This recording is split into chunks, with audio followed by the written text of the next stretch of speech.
మీకు ఇప్పుడు జున్ను లాంటి గడ్డ లాంటి పెరుగు మీకు చేయడం చూపిస్తున్నానండి.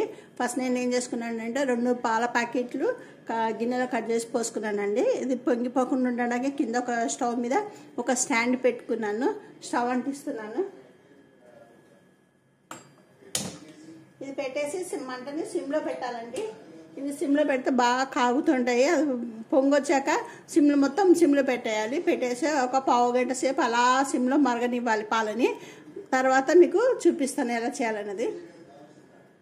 దీంట్లో ఒక స్పూన్ అంత పెరిగేసానండి.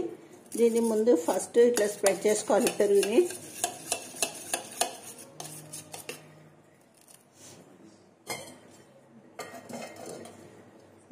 నీళ్ళు లాంటిది వేయద్దట, అస్సలు గట్టి తోడుకోవాలండి. మీకు ఒక స్పూన్ పెరుగు పూర్తిగా ఒక స్పూన్ అంత ఉండాలి. బీట్ చేసినట్టు చేయాలి. చేసి ఇంకా పాలు చూసారా ఎలా మీగడ వచ్చిందో. పాలు ఇలా రావాలండి, పైన తొరకలు ఇలా రావాలి, ఇలా మీగడ రావాలి. ఇప్పుడు దీన్ని ఏం చేయాలంటే ఈ పాలు పెరుగు 2 కలిపి ఇట్లా వడబోయాలి. ఇలా పైనుంచి వడబోయాలి. బాగా నురుగు వచ్చే వరకు వడబోయాలి పాలు. ఇలాగా ఈ రకంగా వడబోయాలండి. ఇప్పుడు ఇలా 2 సార్లు వడబోసాను కదా. ఇప్పుడు డైరెక్ట్ కుండలో వేసేసుకోవాలి. కుండలో తోడేటి పెరుగు చాలా కమ్మగా ఉంటుందండి.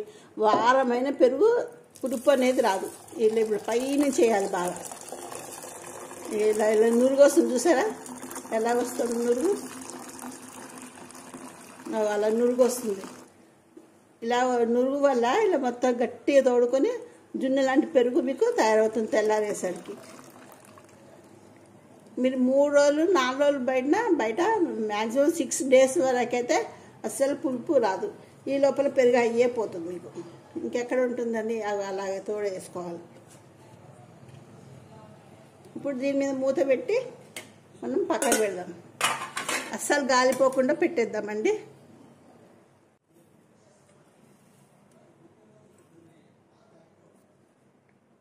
మూత పెట్టేసానండి దీని మీద. ఇప్పుడు గిన్నె బౌల్ ఇచ్చి పెట్టేద్దాం. ఇప్పుడు ఈ కుండ మూత పెట్టేసి పెట్టాం కదండి. దీని మీద ఒక బరువు లాంటి గాలిపోకుండా ఒక డబ్బా లాంటిది పెట్టాలండి. నేను ఈ డబ్బా బోర్లు ఇస్తున్నా. నా దగ్గర చిన్న డబ్బా లేవు, అందుకే పెద్ద డబ్బా బోర్లు ఇచ్చాను. దీన్ని ఇలా కదపకుండా రేపు పొద్దున్న వరకు ఇలా ఉంచితే మార్నింగ్ 6 వరకు అలా శుభ్రం గడ్డ లాంటి జున్ను లాంటి గడ్డ పెరుగు తయారవుతుందండి. మీకు పెరుగు తయారయ్యాక ఫ్రెండ్స్, నిన్న రాత్రి మనం జున్ను లాంటి గడ్డ పెరుగు చూపిస్తున్నా కదా. మీకు ఇప్పుడు గడ్డ పెరుగుతో చూపిస్తున్నాను ఎలా తోడుకుందో. ఇక చూడండి ఎంత బాగా తోడుకుందో.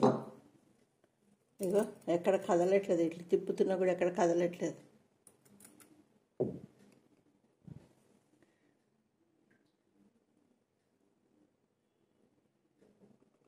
చూసారా ఎంత బాగా వచ్చిందో పెరుగు. ఇలా బాగా గడ్డలాగా వస్తుందండి. మీరు కూడా చేసుకుని తిని ఎలా వచ్చిందని నాకు కామెంట్ రూపంలో తెలియజేయండి. మీకు కనుక ఈ రెసిపీ నచ్చితే లైక్ చేసి షేర్ చేసి సబ్స్క్రైబ్ చేయండి.